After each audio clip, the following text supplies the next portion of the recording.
Let's talk about that pesky client service hamster wheel of doom. You know, where you're so busy servicing clients that you've got no time to breathe, let alone focus on the future of your agency. And when we're permanently stuck in client service mode, we can't see the wood for the trees. So that's what I'm going to dig into in today's podcast. So let's get going. I'm Rob DaCosta, and this is the Agency Accelerator podcast. As someone who has stood in your shoes, having started, grown and sold my own agency, I know just how it feels in the ups and downs of agency life.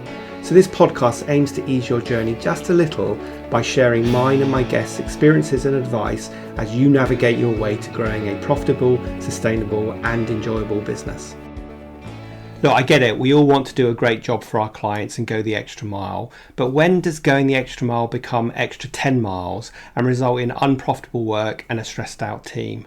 Now, sometimes a demanding client results in us not delegating work to our team, if we have one, or letting the client think that we are always going to be the main point of contact, even though there may well be other people in the team that should be managing the client account and perhaps even know more about what's going on the day-to-day than we do. Nevertheless, the client keeps deferring to us. Now, does any of this ring true with you and sound familiar? Well, if that's the case, then you are constantly going to be feeling that you don't have enough time to focus on the future of your business because you're so busy servicing clients, stuck on the client service hamster wheel of doom. Now, this is a vicious cycle, or maybe I should call it a vicious wheel, because we have to find a way of stopping that hamster wheel, climbing off of it and making some changes so that we're able to allocate enough time to steer our ship towards that beautiful desert island rather than the iceberg that's in the other direction. And you may well know that you need to spend some time in strategy mode, but you just don't have enough time in your average 9 to 5 day. But that doesn't mean you should be working longer hours to compensate for this. It means that we need to work smarter and get client work off our plates. Now, there are a million ways to solve this. It's like untangling a tangled ball of string. So where do you start? So this is something that we really dig into in my self-running agency membership. But today, I want to share with you 7 ideas on how to start changing this, stop the client service hamster wheel of doom, and get a better relationship with your clients. It all starts by making sure you have a respectful partner-partner relationship with your clients rather than that really imbalanced customer-supplier relationship where you become the person at the bottom of the food chain that gets beaten up all the time. And that starts by the very first conversations you have when your customer is a prospect, and you ensure that you are being consultative at every step of the process so that they see you as an equal partner. Next, you need to get some really good boundaries with your clients. And one of the best ways of doing this is by having a clear scope of work in place that both you and your client understands and that you are working towards. Now, it's important that the scope of work isn't just created when you win the client, but it is reviewed regularly and it is kept up to date in line with the client's larger and, of course, ever-changing business goals. This also is one of the great ways of making sure that you retain your client for the long term and you don't just do the same things month in and month out.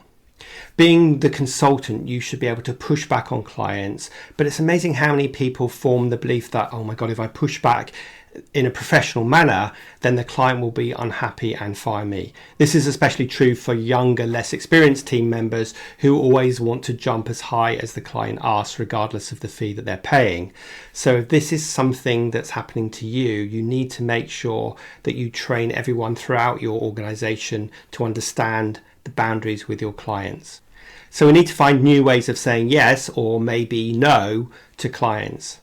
Now, the way I see it is that when a client asks you to do something that's outside of this agreed scope of work, you've got 5 responses that you can choose from. So let me just step through all of those. So number 1 is you could just say, yes, we can do that if you feel it's reasonable or it's within the scope of work or it won't take too much additional effort, because after all, we don't want to be jobs worth. Secondly, you say to a client, yes, we can do that, but we need to swap something else out that's already in the scope of work. And then you want to discuss with your client what's going to be removed from this month plan in order to do the additional task. Number 3 is you can say, yes, we can do that, but we can't do it till this future date.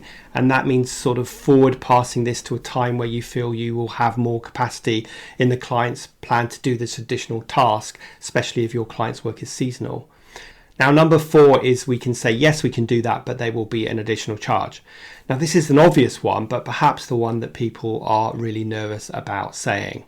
But at the end of the day, as I always say, if you go and buy and pay for a cup of coffee from Starbucks, and then as you're leaving and you've got your change, you say, oh, by the way, can I have a croissant too, without expecting to pay, then they're going to think you're a bit crazy and look at you rather strangely. So why don't we apply the same thinking in our agency?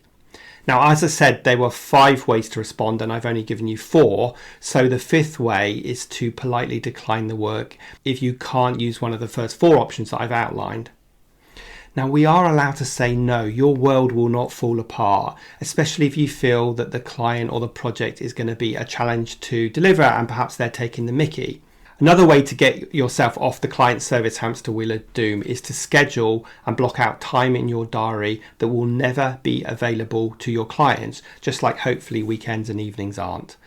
And you keep this time sacrosanct to work on the strategy of your agency, i.e. the future of your agency. Now, I appreciate that this can't be days, but it certainly could be 2 to 3 hours, maybe 2 to 3 times a week.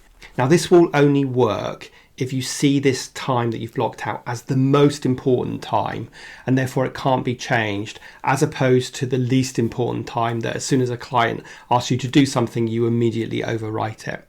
The key to making this work, as I found out, is to plan exactly what you're going to do during that time that you've blocked out, so that you know when you get to that time exactly the steps that you're going to do, and you're less minded to change it if a client asks you to book something, or you get to that time slot, you're not quite sure what you'll do, so you end up getting sucked into client work.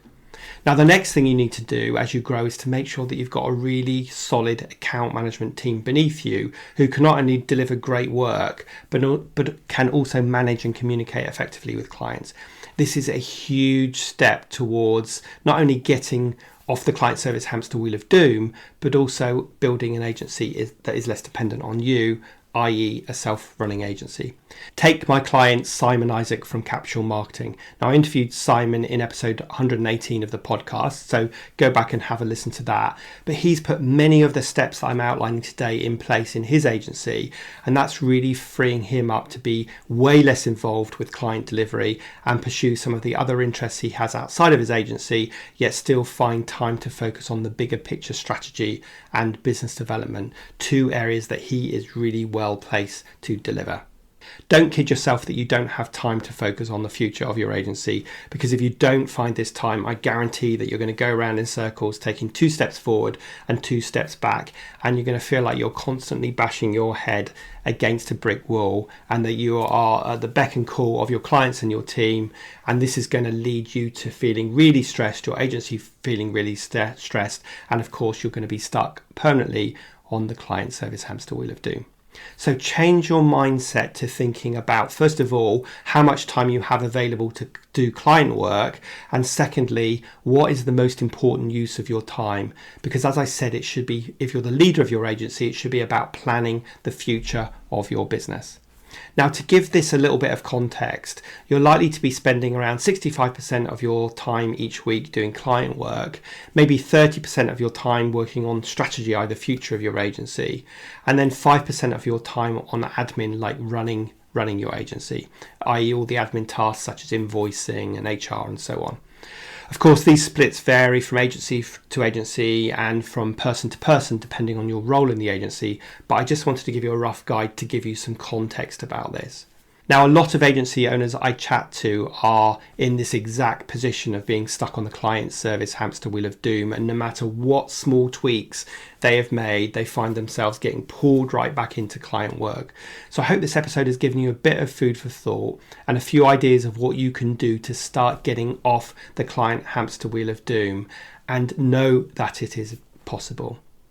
Okay, so that's it for today's episode, short and sweet with some actionable points. I hope you found it useful and insightful, and it provided you with a few ideas.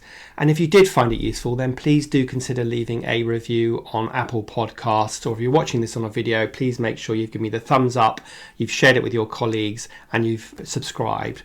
And if you're listening on Apple, please do leave a review, because as you know, a review will help the algorithm show the podcast to more people and therefore help me impact more people. All you need to do is scroll down to the bottom of the podcast page that you're listening to and click on the leave a review link. I hope you have a fantastic rest of your week, and I will see you next week on the next episode of the Agency Accelerator podcast.